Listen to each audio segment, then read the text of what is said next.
Hello and welcome to a new episode of Nile Magazine. Today we have a lot of interesting segments, so stay with us. Our first segment is Story of the Week, and in it I'll be interviewing Professor of Robotics, Dr. Islam Khalil. It will be followed by the Eye of Horus, and in it we will be visiting the Church of St. Barbara.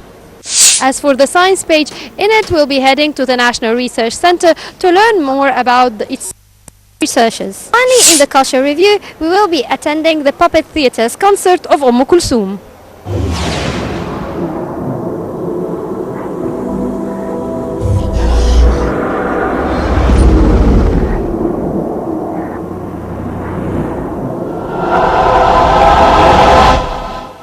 It's time for Story of the Week. It's time to meet with Professor Dr. Islam Khalil. Actually, he's an assistant professor in robotics and mechatronics, and he will be talking to us about his story of success as well as his latest research in the field of nanorobotics, as well as we will be meeting his team as well. And we're right now in the laboratory of his research work, so we'll be learning more about his latest research.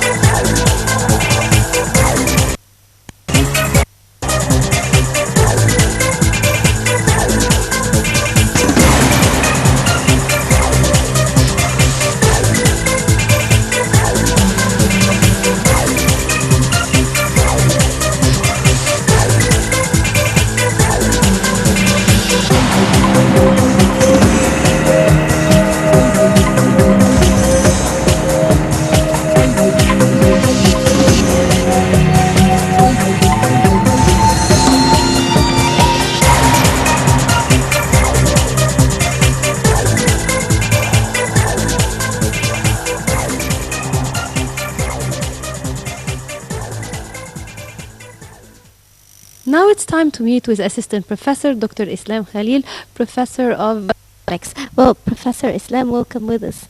Doctor, first of all, I'd like to ask you, you chose to study mechanical engineering. Why did you decide to major in such a field?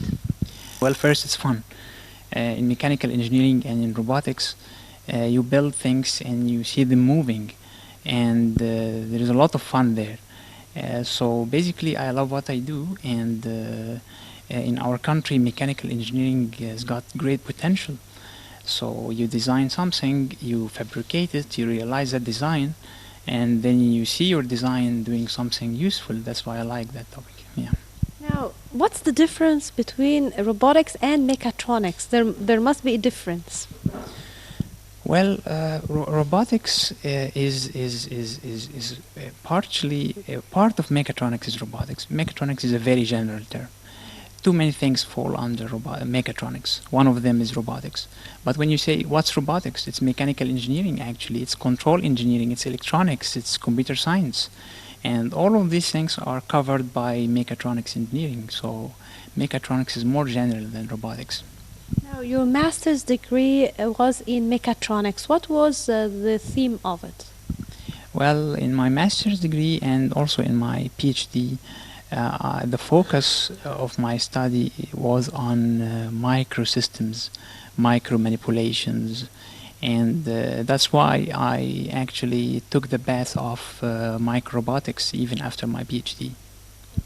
For the use of it, because usually these actually, according to what I heard from you before the interview, actually you're doing stuff more into the medical sector. So would you tell us more about that?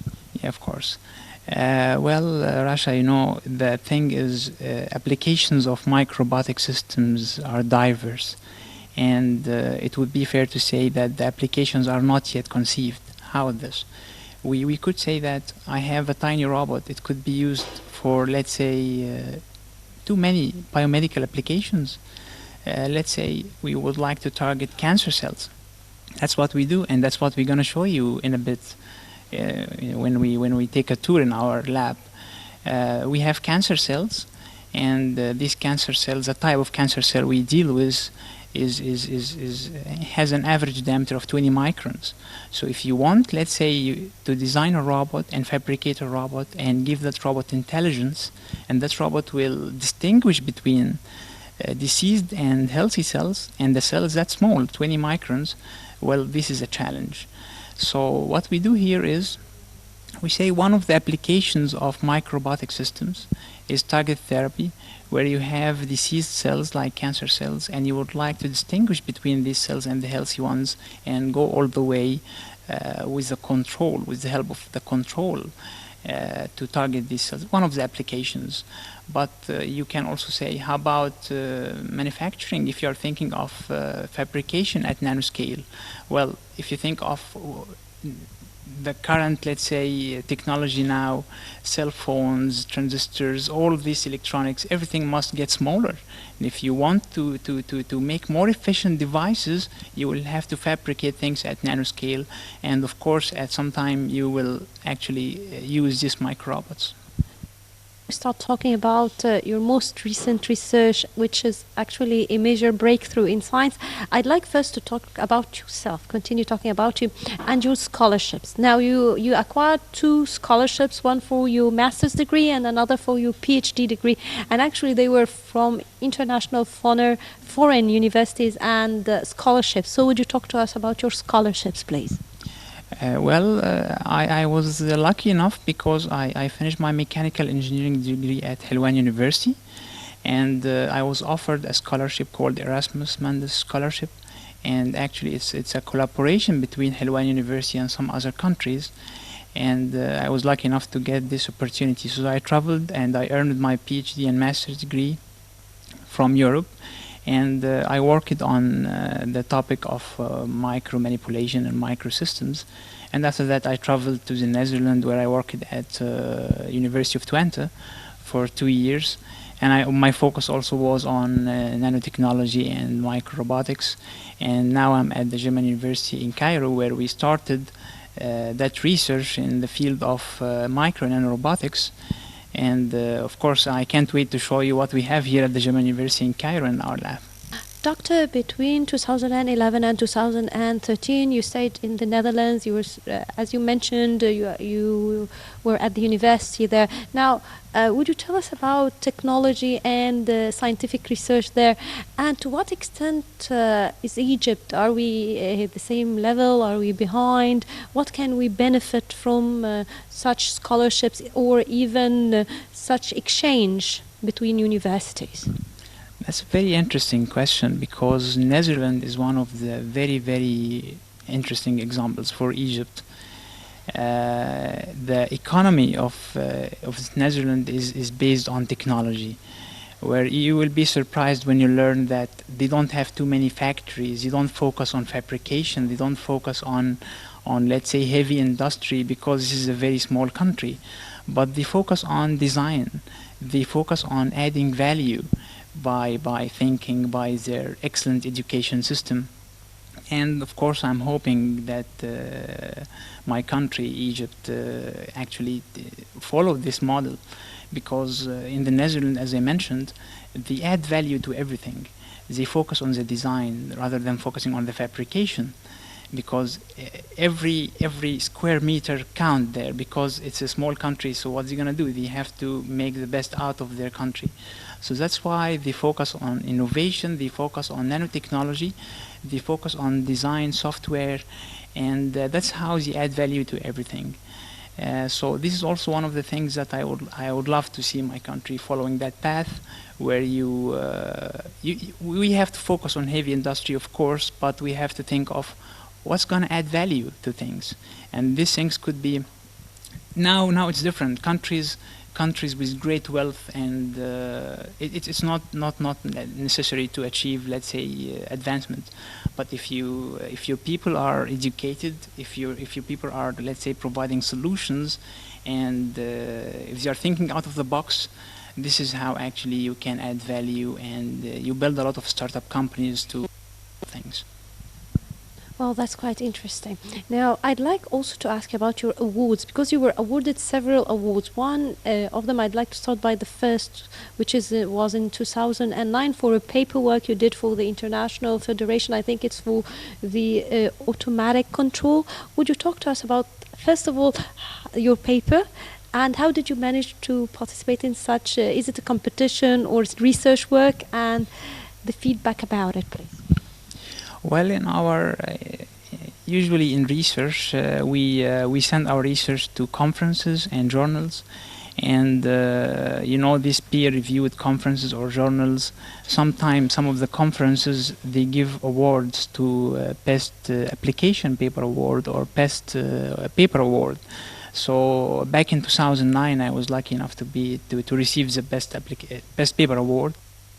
And also we did some work here in 2014, and in 2015 we won the best application paper award about a paper about nanotechnology and control of microrobotic systems. Now, for these papers, you do it after you have researched, so is it the result of your research, or is it more like a general theoretical work? Indeed, it's in engineering. It's not easy to publish only theoretical work. The good paper must have theory, must have novelty, and must have validation through experiments. So it includes all these elements. Now, what about your most recent research, the one concerning the nanotechnology? And would you tell us a bit more about it? Well, now we are focusing on building robots. Small robots that are smaller than 300 microns in diameter. Well, sometimes you ask me why 300 microns. This is actually the largest robot. Because if you have a robot that's smaller than 300 micron, it can pass through this 23 gauge needle. So in medical application, it will be completely minimally invasive. So we build robots in micro and nanoscale. And if you ask me about what's my coolest robot, I would say all of them are equal for me, because it's like each one of them has different specs. And you need this in and in different applications. One of them is providing larger force than another. The other one is faster. So we have a range of robotic systems with different applications. But answering your question, which I didn't answer till now, the coolest one is the one that mimics the swimming mechanism of a sperm cell, and the one that mimics locomotion mechanism of E. coli bacteria. And I'll be showing you the things in a bit.